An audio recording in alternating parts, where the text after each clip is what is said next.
हाँ भाई, तो अपन ने टेंस शुरू कर लिए थे, ठीक है ना। तो अपने टेंसों के नाम तो पढ़ लिए थे सबने, ठीक है। हेल्पिंग वर्ब भी पढ़ ली थी। तो आगे हमने टेंसों के प्रकार भी पढ़ लिए थे और एफर्मेटिव सेंटेंसेस भी पढ़ लिए थे ना। तो अपन पहला टेंस पढ़ रहे थे। कौन सा पढ़ रहे थे भाई? पहला टेंस का नाम क्या है? प्रेजेंट सिंपल टेंस, है ना। प्रेजेंट सिंपल टेंस पढ़ लिया था और उसके अंदर सेंटेंसेस भी पढ़ लिए था ना। प्रेजेंट सिंपल टेंस के अंदर दो हेल्पिंग वर्ब दिए ना, डू और डज। बताया था मैंने आपको। तो इसका रिवीजन कर लेते हैं एक बार। डू और डज है ना। तो डू तो अपना क्या है? प्लूरल है। और डज क्या है? सिंगुलर। सिंगुलर सब्जेक्ट होता है उनके साथ में डज का प्रयोग होता है, और प्लूरल सब्जेक्ट है उसके साथ में डू का प्रयोग करेंगे। जैसे ही, सी, इट हमारा सिंगुलर सब्जेक्ट है या कोई एक नाम है तो उनके साथ में डज का प्रयोग होता है, और अन्य जो भी सब्जेक्ट है प्लूरल, ठीक है, आई, वी, यू, दे या दो से अधिक नाम है उनके साथ में डू का प्रयोग होता है। अगर हमारा एफर्मेटिव सेंटेंसेज होगा तो उसके अंदर डू डज की कोई ज़रूरत नहीं है। तो वहाँ पे अपन सीधी मेन वर्ब का यूज़ करते हैं, और मेन वर्ब के अंदर भी, ठीक है ना, अगर हमारा एफर्मेटिव सेंटेंसेज है तो उसके अंदर अफर्मेटिव सेंटेंसेस के अंदर सिंगुलर सब्जेक्ट के साथ में वर्ब के अंदर एस या एस का प्रयोग करते हैं। बताया था ना, सबको याद है? Very good. फिर हम आगे बढ़ते हैं। तो हमारा कौन सा टेंस है? प्रेजेंट प्रोग्रेसिव टेंस, या उसी को बोलते हैं अपन प्रेजेंट कंटिन्यूअस टेंस। कौन सा टेंस था अपना? ठीक है ना। मैंने आपको कल बताया था प्रेजेंट, शाबाश, continuous tense, present continuous tense. इसकी मैंने आपको हेल्पिंग वर्ब भी बताई दिया ना। कौन सी हेल्पिंग वर्ब है? शाबाश, इज, एम, आर। बोलो, इज, एम, आर। इज हमारी क्या है? सिंगुलर है, ठीक है, और ये आई के साथ में यूज होती है, और इसके साथ में प्लूरल सब्जेक्ट आता है। क्या आता है आर के साथ में? प्लूरल सब्जेक्ट है ना। जहां भी प्लूरल सब्जेक्ट आएगा उसके साथ में आर का यूज होगा, और आई के साथ में हमेशा एम का यूज होगा, और सिंगुलर सब्जेक्ट होगा उसके साथ में इज का, ठीक है ना, आई एस नहीं, इज का प्रयोग है ना। तो इस तरह से हमारी ये हेल्पिंग वर्ब है। और मैंने आपको एक और वर्ब बताई थी, उस मेन वर्ब। कौन सी वर्ब? Main verb. तो मेन वर्ब की फोर्थ फॉर्म लिखेंगे आप। क्या लिखेंगे भाई? फोर्थ फॉर्म, जिसको हम आईएनजी के नाम से भी जान सकते हैं, ठीक है। फोर्थ फॉर्म हमेशा हमारी क्या होगी? आईएनजी। जैसे go, going, read, reading, teach, teaching, play, playing, eat, eating, ठीक है। तो जिन शब्दों के पीछे, जिन वर्ब के पीछे आईएनजी लगेगी वो हमारी क्या है? कौन सी फॉर्म है? फोर्थ फॉर्म है, ठीक है। तो यहाँ तक अपनी बात होगी थी। फिर अपन सेंटेंसेस पढ़ रहे थे, ठीक है। तो हमने आपको 4 प्रकार के वाक्य बताए थे, अफर्मेटिव, नेगेटिव, इंटेरोगेटिव और इंटेरोगेटिव नेगेटिव। जैसे मैं आपके सामने एक छोटा सा वाक्य लिखूं, आप क्या कर रहे हैं? हिंदी में बोलो मैं आपको, आप क्या कर रहे हैं? अभी आपके सामने लिखा हुआ था, लिखा हुआ था ना, आपने किसने समझा था? आप क्या कर रहे हैं। और दूसरा सेंटेंस लिखूं आपके सामने, क्या आप कर रहे हैं। अब मुझे बताओ इन दोनों में क्या डिफरेंस है? आप क्या कर रहे हैं, क्या आप कर रहे हैं, इन दोनों सेंटेंसेस में क्या डिफरेंस है? इनका इंग्लिश में बनाएंगे तो कैसे बनाएंगे? कैसे बनाएंगे बताओ? इनकी शुरुआत कैसे होगी? इनकी शुरुआत कैसे होगी? बताओ, जल्दी बताओ। अरे अभी तो बताया था मैंने आपको। हाँ देखो, इंटेरोगेटिव जो इंटेरोगेटिव सेंटेंसेस होते हैं वो कितने प्रकार के होते हैं? 2 टाइप के होते हैं। कितने प्रकार के होते हैं? 2 प्रकार के। एक तो वो इंटेरोगेटिव सेंटेंसेस जिसका जवाब, ठीक है ना, जिसका आंसर हम येस या नो में दे सकते हैं, ठीक है। जैसे मैंने आपको पूछा क्या आप पढ़ रहे हो, आप पढ़ रहे हो तो क्या बताओगे? Yes we are reading. और नहीं पढ़ रहे हो तो यस वी आर नॉट, या फिर आप बताओगे no we are not reading. ऐसा ही बताओगे ना।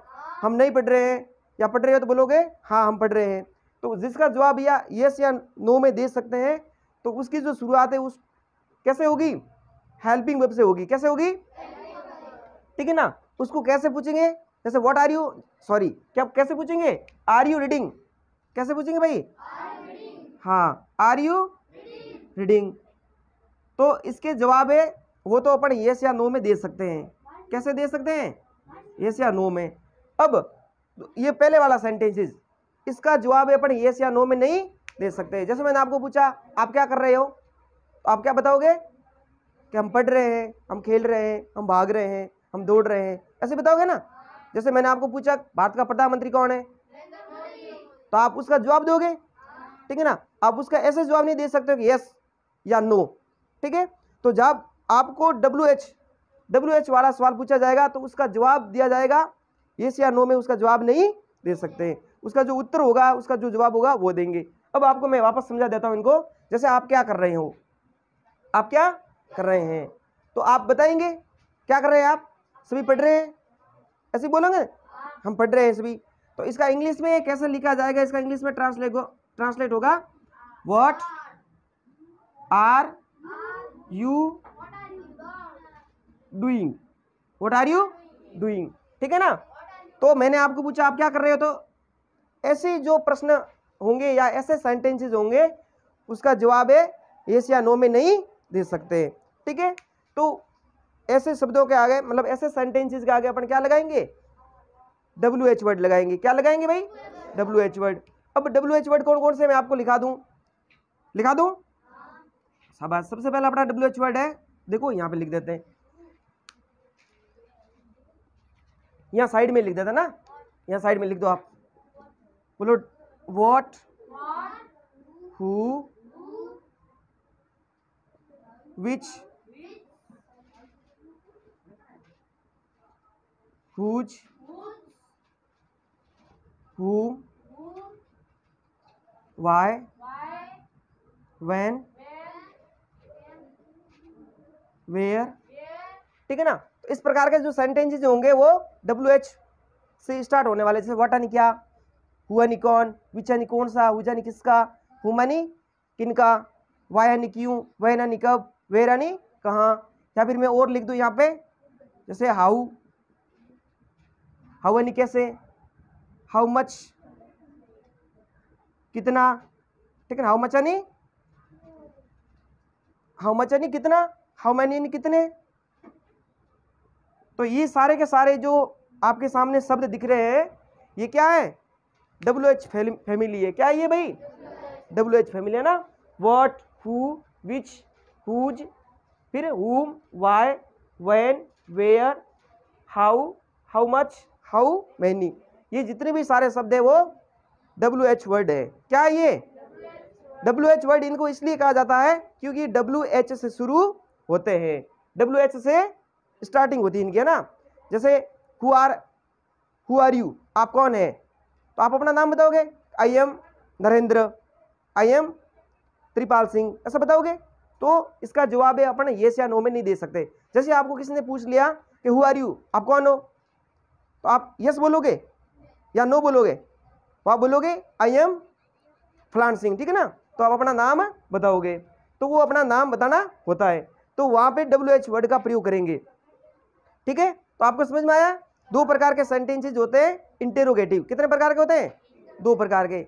ऐसे इंटेरोगेटिव सेंटेंसेस जिनकी शुरुआत हेल्पिंग वर्ब से होती है और उनका जो रिप्लाई होता है, उनका जो आंसर होता है, उनका आंसर अपने येस या नो में दे सकते हैं। और ऐसे क्वेश्चंस जिनका आंसर है या जवाब है अपने येस या नो में नहीं दे सकते हैं, उनका जो जवाब होगा, अपना जो भी जवाब होगा बड़ा या विस्तृत रूप से देंगे, ठीक है। तो उनकी जो शुरुआत है सेंटेंसेस की, उनकी शुरुआत WH वर्ड से होगी। और जिसका उत्तर है अपने येस या नो में दे सकते हैं, उनकी जो शुरुआत है वो हेल्पिंग वर्ब से होगी।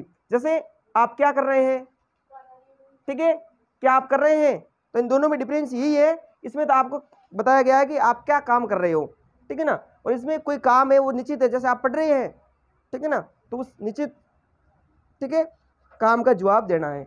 तो आर यू रीडिंग, ठीक है, या फिर आर यू डूइंग। जैसे इसका मैंने बता दिया ये व्हाट आर यू डूइंग, आप क्या कर रहे हैं, इसका ट्रांसलेट क्या होगा भाई, आर यू डूइंग, क्या आप कर रहे हैं। बस इतना ही सा सेंटेंसेस है, ठीक है। आपको समझ में आया, WH वर्ड लिख दिए सबने, शाबाश। तो व्हाट यानी क्या, हु यानी कौन, विच यानी कौन सा, हुज यानी किसका, और हुम यानी किनका, और वाई यानी क्यों, वह यानी कब, वेयर यानी कहाँ, और हाउ यानी कैसे।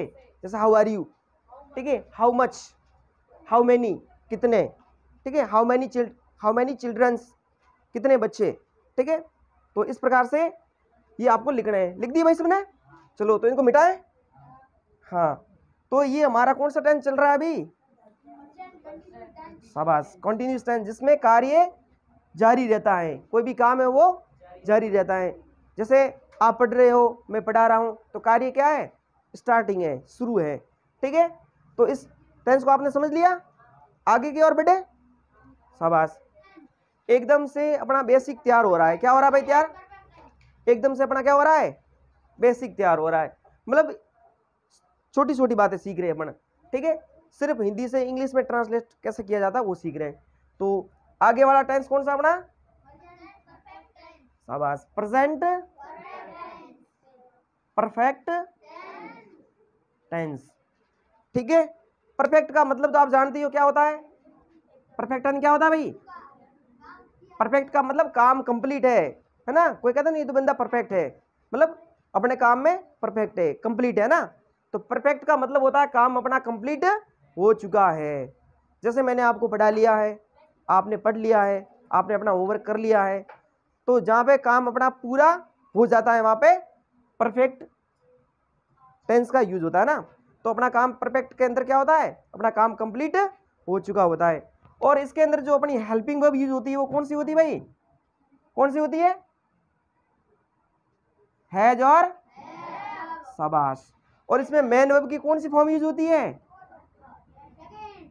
Third form. कौन सी फॉर्म यूज होती है? Third form. तो हैज और हैव और मेन वर्ब की थर्ड फॉर्म यूज होगी, ठीक है। तो ये हैज हमारी सिंगुलर है और ये हमारी प्लूरल है। और मेन वर्ब की थर्ड फॉर्म तो आपको पता ही है, जैसे गो, वेंट, गॉन। गो, वेंट, गॉन। गो हमारी फर्स्ट फॉर्म है और वेंट हमारी सेकंड और गो ने हमारी थर्ड फॉर्म। कम, कैम, कम, ठीक है। टीच, टोट, टोट, ठीक है ना। Read, read, read, red, red, है ना। फॉर्म तो एक जैसी लेकिन थोड़ी साउंड है वो थोड़ी अलग हो जाती है, ठीक है। जैसे मैं आपको सामने लिखूं READ, रीड, रिडन होता पढ़ना। इसका जो रूप है वो तो एक जैसा ही है, ठीक है ना। रीड, स्पेलिंग एक जैसी है लेकिन इसकी जो साउंड है यहाँ पे थोड़ी चेंज हो जाती है। रीड, रेड, रेड, ठीक है ना।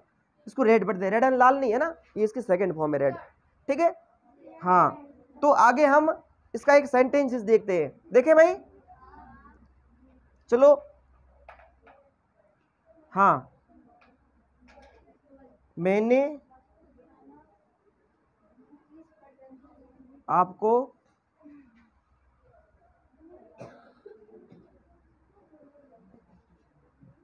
अंग्रेजी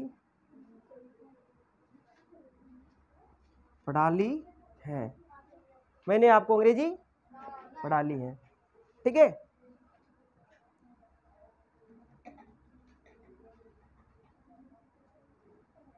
सुरेश ने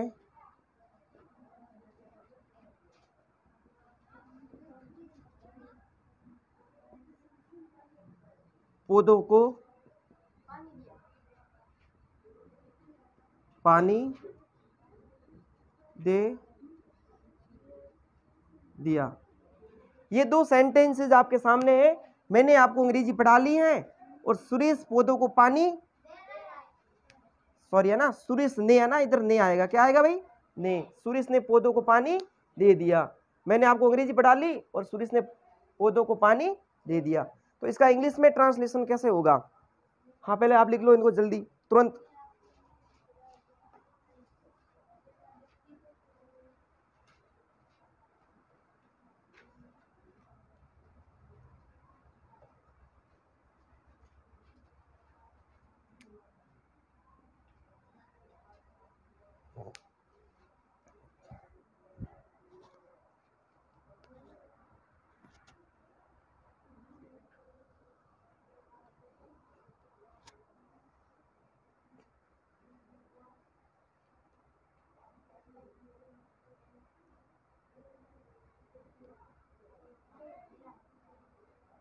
हाँ भाई, बना लिया।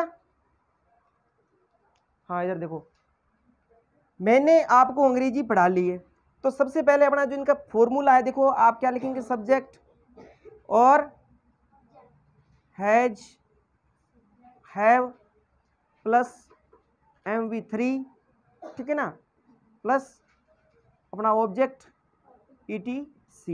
ये एक छोटा सा स्ट्रक्चर है ना, इस तरह से लिखा जाता है। तो मैंने आपको अंग्रेजी पढ़ा ली है, तो मैंने को अंग्रेजी में क्या बोलते हैं? पहले तो मैंने को इंग्लिश में क्या बोलते हैं? इसकी क्या स्पेलिंग है? क्या है भाई? आई है। क्या है? आई। आई मतलब मैंने, ठीक है ना। तो आई, फिर आई के साथ क्या आएगा मुझे बताओ? हैज या हैव? क्या आएगा? अरे एम यहाँ कहाँ से आएगा? यहाँ तो हैज और हैव आएगा, ठीक है ना। क्या आएगा भाई? हैव आएगा। क्या आएगा? हैव। I have. अब पढ़ाने को इंग्लिश में बोलते हैं टीच। क्या बोलते हैं? अब टीच की थर्ड फॉर्म क्या है? टीच की थर्ड फॉर्म क्या है? क्या है? TAUGHT। आई हैव टोट, फिर आएगा यू इंग्लिश। मैंने आपको अंग्रेजी पढ़ा ली है, ठीक है ना। तो ये हमारा सेंटेंसेस बन गया। अब सुरेश ने पौधों को पानी दे दिया। सुरेश ने पौधों को पानी दे दिया मतलब काम कंप्लीट हो गया। मैंने आपको अंग्रेजी पढ़ा ली, ये भी काम कंप्लीट हो गया, ठीक है। तो सुरेश ने पौधों को पानी दे दिया। अब सबसे पहले लिखेंगे सुरेश। क्या लिखेंगे? सुरेश, ठीक है। अब सुरेश के साथ में क्या आएगा? हैज या हैव? सुरेश हमारा सिंगुलर सब्जेक्ट है। कैसा सब्जेक्ट है? सिंगुलर। तो सिंगुलर सब्जेक्ट के साथ में क्या आएगी भाई? हैज हेल्पिंग वर्ब आएगी, ठीक है। तो सुरेश हैज। अब पानी देने को इंग्लिश में बोलते हैं वाटर। क्या बोलते हैं? वाटर दो प्रकार से यूज होता है, ठीक है ना। एक तो वाटर नाउन भी है। क्या है? जैसे मैं पानी पी रहा हूँ, मैं पानी पीता हूँ, आई एम ड्रिंकिंग वाटर बोलोगे। क्या बोलोगे? Drinking water. तो वहां पे ये वाटर किसका कार्य कर रहा है? नाउन का। किसका कार्य कर रहा है? तो नाउन, ये तो हो गया नाउन। और जैसे पौधों को पानी देना, तो वाटर मीन्स होता है पानी देना, ठीक है। तो ये किसका कार्य कर रहा है भाई? वर्ब का कार्य कर रहा है। तो इसके दो रूप है, जैसे LIKE लाइक यानी पसंद करना होता है, तो लाइक यानी के जैसा भी होता है या के अनुसार। एक तो लाइक यानी पसंद करना होता है और एक होता है लाइक यानी के जैसा, ठीक है ना। जैसे you are looking like me, तुम मेरी तरह दिख रहे हो, ठीक है। तो यहाँ पे लाइक का यूज है वो एक नाउन की तरह हुआ है, ठीक है। और आई लाइक यू, मैं आपको पसंद करता हूँ, तो यहाँ पे लाइक का यूज है वो एक वर्ब की तरह यूज हुआ है। तो यहाँ पे जो वर्ब की तरह यूज होगा तो क्या मतलब होगा इसका? पानी देना, पानी देना। तो ये वर्ब की तरह यूज हो रहा है। तो वाटर यानी पानी, अगर सिर्फ पानी यूज हो रहा है तो वो नाउन की तरह यूज हो रहा है, और पानी देना है तो फिर वर्ब की तरह यूज हो रहा है। और आपको पता ही है वर्ब की तरह यूज होगा तो इसकी कितनी फॉर्म में होती है भाई? 3 फॉर्म्स होती है। कितनी फॉर्म्स होती है? 3। सुरेश हैज, फिर होगा वाटर्ड। क्या होगा? वाटर्ड। तो सुरेश ने पौधों को पानी दिया। Suresh has watered in the plants. In the plants. Plants means क्या होता है भाई? पौधे, ठीक है। तो Suresh has watered in the plants. तो आपको समझ में आया ये टेंस? अब इसी का ध्यान से सुनो। अब इसी का अगर हम नेगेटिव बनाएंगे तो क्या बनेगा भाई? I have not taught you English. आया समझ में आपको? ठीक है। अब इसी का मैं इंटेरोगेटिव बनाऊंगा तो कैसे बनेगा? कैसे बनेगा बताओ? इसका कैसे बनेगा? देखो इसका बनेगा have I taught you English. क्या मैंने आपको अंग्रेजी पढ़ाई? ठीक है। अब इसी का अगर नेगेटिव बनाना चाहे तो अपन नोट कहाँ लिखेंगे भाई? यहाँ पे, ठीक है। समझ में आया आपको? Very good. अब Suresh has watered in the plants. Suresh has watered in the plants, इसका नेगेटिव बनाएंगे तो कैसे बनाएंगे भाई? सुरेश, सबसे पहले क्या लिखेंगे अपना? सुरेश। फिर लिखेंगे अपना हैज, फिर लिखेंगे अपना note. Suresh has note watered. क्या लिखेंगे भाई? वाटर्ड इन द प्लांट्स, ठीक है। तो ये हमारा हो गया नेगेटिव। और इंटेरोगेटिव बनाएंगे तो बस एकदम आसान सा है। कैसे बनाएंगे? Has Suresh watered in the plants, ठीक है। और इंटेरोगेटिव नेगेटिव बनाएंगे तो has Suresh note watered in the plants, ठीक है। तो इस तरह से हमारे सेंटेंसेस बनेंगे। तो ये थे हमारे 4 प्रकार के सेंटेंसेज और ये था हमारा प्रेजेंट परफेक्ट टेंस। तो प्रेजेंट परफेक्ट टेंस के अंदर याद क्या रखना है आपको, क्या याद रखना हैज और हैव और मेन वर्ब की थर्ड फॉर्म, हैज और हैव और मेन वर्ब की थर्ड फॉर्म, ठीक है ना। हैज सिंगुलर है और हैव प्लूरल है और मेन वर्ब की थर्ड फॉर्म आएगी, गो वेंट गॉन, ठीक है। इस तरह से हमारा ये प्रेजेंट परफेक्ट टेंस था, ठीक है। हैज हो गया ये कंप्लीट, वेरी गुड। ये आपके सामने 2 सेंटेंसेस थे, अफर्मेटिव नेगेटिव इंटरोगेटिव और इंटरोगेटिव नेगेटिव, कंप्लीट। आगे पढ़े या फिर आगे कल, ठीक है कोई बात नहीं।